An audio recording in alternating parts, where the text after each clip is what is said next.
ಎಲ್ಲರಿಗೂ ನಮಸ್ಕಾರ. ನನ್ನ ಪಾಕಶಾಲೆಗೆ ನಿಮ್ಮೆಲ್ಲರಿಗೂ ಸ್ವಾಗತ.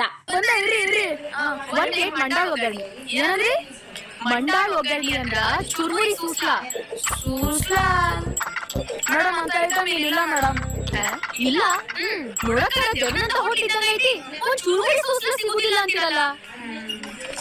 ನಾನಿವತ್ತು ಅದೇ ಚುರುಮುರಿ ಸುಸ್ಲಾ ಹೇಗೆ ಮಾಡೋದು ಅಂತ ತೋರಿಸ್ಕೊಡ್ತಾ ಇದ್ದೀನಿ. ಹೇಗೆ ಮಾಡೋದು ನೋಡೋಣ ಬನ್ನಿ. ಮೊದಲಿಗೆ ನಾನಿಲ್ಲಿ 1 ಲೀಟರಷ್ಟು ಕಡಲೆಪುರಿನ ತೊಗೊಂಡಿದ್ದೀನಿ. ಈ ಕಡಲೆಪುರಿ ಗರ್ಗರಿಯಾಗಿರೋದ್ರೂ ಪರವಾಗಿಲ್ಲ, ಮೆತ್ಕಿರೋದಾದ್ರೂ ಪರವಾಗಿಲ್ಲ. ಇದನ್ನು ನೀರಲ್ಲಿ ಸ್ವಲ್ಪ ಹೊತ್ತು ಉನಿಯಕ್ಕೆ ಎತ್ತಿಡಿ. ಅದಾದಮೇಲೆ ಈರುಳ್ಳಿ, ಟೊಮೊಟೊ, ಹಸಿಮೆಣಸಿನ್ಕಾಯಿ, ಸಾಸಿವೆ ಮತ್ತು ಉಪ್ಪು, ಎಣ್ಣೆ ಮತ್ತು ಸ್ವಲ್ಪ ಕಡಲೆ ಪುಡಿನ ತೊಗೊಂಡಿದ್ದೀನಿ. ನಾನು ಮೊದಲಿಗೆ ಒಂದು ಪಾತ್ರೆ ತೊಗೊಂಡು ಅದಕ್ಕೆ ಸ್ವಲ್ಪ ಎಣ್ಣೆನ ಹಾಕ್ಕೊತಾ ಇದ್ದೀನಿ. 1-2 ಸ್ಪೂನಷ್ಟು, 2-3 ಸ್ಪೂನ್ ಎಣ್ಣೆಯನ್ನು ಹಾಕ್ಕೊಂಡು ಸಾಸಿವೆನ ಹಾಕ್ಕೋತಾ ಇದ್ದೀನಿ. ಸಾಸಿವೆ ಎಲ್ಲ ಚೆನ್ನಾಗಿ ಸಿಡಬೇಕು. ಸಿಡಿದ ನಂತರ ಇದಕ್ಕೆ ಹಸಿಮೆಣ್ಸಿನ್ಕಾಯಿನ ಹಾಕ್ಕೋತಾ ಇದ್ದೀನಿ. ಹಸಿಮೆಣ್ಸಿನ್ಕಾಯಿ ಎಲ್ಲ ಸ್ವಲ್ಪ ಫ್ರೈ ಆದ ನಂತರ ಇದಕ್ಕೆ ಈರುಳ್ಳಿನ ಹಾಕ್ಕೋತಾ ಇದ್ದೀನಿ. ಈರುಳ್ಳಿನೂ ಚೆನ್ನಾಗಿ ಫ್ರೈ ಮಾಡ್ಕೊಳ್ಳಿ. ಈರುಳ್ಳಿನೆಲ್ಲ ಫ್ರೈ ಆದ ನಂತರ ಸ್ವಲ್ಪ ಕರ್ಬೇವಿನ ಸೊಪ್ಪನ್ನ ಆ್ಯಡ್ ಮಾಡ್ಕೊತಾ ಇದ್ದೀನಿ.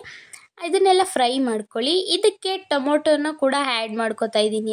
ಇವಾಗ ನಾನು ಟೊಮೊಟೊ ಕೂಡ ಹಾಕೋತಾ ಇದ್ದೀನಿ. 1 ಸಣ್ಣ ಟೊಮೊಟೊನ, ಅದು 1 ಸಣ್ಣ ಈರುಳ್ಳಿನೂ ಕೂಡ ಹೆಚ್ಚಾಕೊಂಡಿರೋದು ನಾನು. 1-2 ಮೆಣಸಿನ್ಕಾಯಿ ಸಾಕು, ಕಟ್ ಮಾಡ್ಕೊಂಡಿರೋದು ಸಣ್ಣದು. ಇದನ್ನೆಲ್ಲ ಫ್ರೈ ಮಾಡ್ಕೊಂಡ ನಂತರ ರುಚಿಗೆ ತಕ್ಕಷ್ಟು ಉಪ್ಪನ್ನ ಸೇರಿಸ್ಕೊತಾ ಇದ್ದೀನಿ. ಇದನ್ನು ಚೆನ್ನಾಗಿ ಫ್ರೈ ಮಾಡ್ಕೊಳ್ಳಿ. ಹಾಗೆ ನಿಮಗೆ ಇಷ್ಟ ಇದ್ದರೆ ಸ್ವಲ್ಪ ಜೀರಿಗೆನೂ ಕೂಡ ಆ್ಯಡ್ ಮಾಡ್ಕೋಬೋದು ಒಗ್ಗರಣೆಗೆ. ಜೀರಿಗೆ ಇಲ್ದಿರೋ ಕಾರಣ ನಾನು ಹಾಕ್ಕೊಂಡಿಲ್ಲ ಅಷ್ಟೇ. ಸ್ವಲ್ಪ ಅರಿಶಿನ ಹಾಕ್ಕೊತಾ ಇದ್ದೀನಿ. ಎಲ್ಲನೂ ಚೆನ್ನಾಗೆ ಬಾಡಿಸ್ಕೊಂಡ ನಂತರ ನಾನು ಉನಿಯಕ್ಕಿಟ್ಟಿದ್ದ ಪುರಿನ ಇವಾಗ ಚೆನ್ನಾಗೆ ನೀರನ್ನೆಲ್ಲ ಹಿಂಡ್ಬಿಟ್ಟು ಅದರೊಳಗೆ ಹಾಕ್ಕೋತಾ ಇದ್ದೀನಿ. ಒಗ್ಗರಣೆ ಏನು ಮಾಡ್ಕೊಂಡಿದ್ದೀವಿ ಅದರೊಳಗೆ ಹಾಕ್ಕೋಬೇಕಾಗತ್ತೆ. ಎಲ್ಲನೂ ನೀರು ಚೆನ್ನಾಗಿ ಹಿಂಡ್ಬಿಟ್ಟು ಹಾಕ್ಕೊಳ್ಳಿ, ಯಾವುದೇ ರೀತಿ ನೀರು ಬೇಡ. ಇದನ್ನೆಲ್ಲ ಪುರಿನ ಹಾಕ್ಕೊಂಡ್ಮೇಲೆ ಒಂದ್ಸತಿ ಚೆನ್ನಾಗಿ ಎಲ್ಲನೂ ಮಿಕ್ಸ್ ಮಾಡ್ಕೊಳ್ಳಿ. ಪುರಿನ ಚೆನ್ನಾಗೆ ಮಿಕ್ಸ್ ಮಾಡ್ಕೊಂಡ ನಂತರ ಲಾಸ್ಟಲ್ಲಿ ನಾವು ಕಡಲೆ ಪುಡಿನ ಹಾಕಬೇಕಾಗತ್ತೆ. ಇದೇ ಫೈನಲ್ ಟಚ್ಚು. ತುಂಬಾ ಡಿಫ್ರೆಂಟಾಗಿ ಟೇಸ್ಟ್ ಕೊಡುತ್ತೆ ಈ ಕಡಲೆ ಪುಡಿ ಹಾಕೋದ್ರಿಂದ.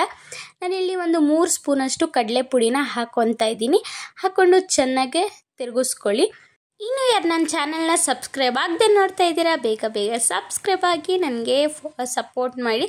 ಇನ್ಸ್ಟಾಗ್ರಾಮ್, ಫೇಸ್ಬುಕ್ಕಲ್ಲೂ ಫಾಲೋ ಮಾಡಿ. ಡಿಸ್ಕ್ರಿಪ್ಷನಲ್ಲಿ ಲಿಂಕ್ನ ಹಾಕಿರ್ತೀನಿ. ಈಗ ಇದು ರೆಡಿಯಾಗಿದೆ, ರೆಡಿ ಟು ಸರ್ವ್. ಟೇಸ್ಟ್ ಹೇಗಿದೆ ಅಂತ ನೋಡೋಣ.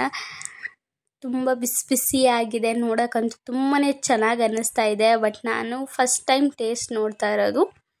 ನನ್ನ ಕೈಯಾರೆ ಮಾಡಿರೋದು ಟೇಸ್ಟ್ ಹೇಗಿರುತ್ತೋ ಅಂತ ಅನ್ಕೋತಾ ಇದ್ದೆ. ಬಟ್ ಟೇಸ್ಟ್ ಅಂತೂ ತುಂಬಾ ಅದ್ಭುತವಾಗಿತ್ತು, ತುಂಬಾ ಚೆನ್ನಾಗಿತ್ತು. ನೀವು ಬೆಳಗಿನ ತಿಂಡಿಗೂ ಕೂಡ ಇದನ್ನು ಯೂಸ್ ಮಾಡ್ಕೋಬೋದು. ಮಕ್ಕಳಿಗೆ ಸ್ನ್ಯಾಕ್ಸ್ ಥರ ಕೂಡ ಕೊಡ್ಬೋದು. ತುಂಬ ಟೇಸ್ಟಿಯಾಗಿರುತ್ತೆ. ಇದನ್ನು ಹೇಗೆ ಮಾಡೋದು ಅಂತ ನೋಡ್ಕೊಂಡ್ರಲ್ಲ, ನೀವು ಕೂಡ ಮನೇಲಿ ಟ್ರೈ ಮಾಡಿ. ಹೇಗಿತ್ತು ಅಂತ ಕಮೆಂಟ್ ಮಾಡಿ. ಎಲ್ಲರಿಗೂ ಟೇಕ್ ಕೇರ್.